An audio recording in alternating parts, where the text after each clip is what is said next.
Sometimes I'm racking my brain trying to think of a video topic that's going to be relevant and hopefully worth your time watching. Other times, those subjects just fall right into my lap because they're part of true life experiences. And that's what today's video is about. It centers around, even though there are two separate events with two separate clients, centers around one common theme, and that common theme is the power of planning.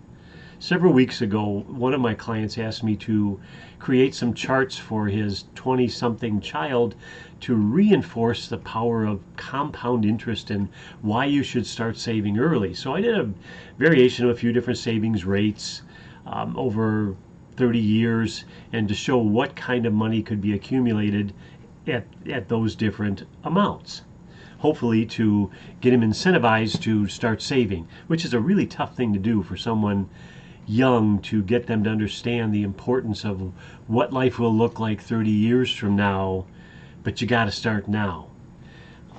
To the other end of that spectrum, a week ago I had a client call me, and we've been doing some planning. We reassured that their plan was on track, and it had to do with the fact that they had been saving for many years. But she had an experience come up at work to where she was rethinking her original plan of working a couple more years to what would life look like. Would she be able to leave early if it warranted that kind of a decision?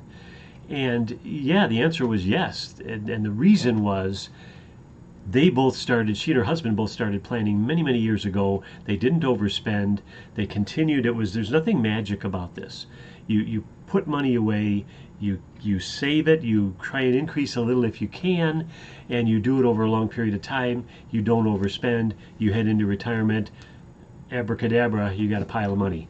Well, they also didn't have a pile of debt when they're heading into retirement. So the point is, because of the power of planning, she took the kind of advice that we try to impose on younger people to get them to envision a great future, and they put it to work. Not to my credit, they did this long before we met, but because of their discipline, the power of planning gave her options to where a situation arose and she put herself in a good place, and she'll probably be retiring really soon.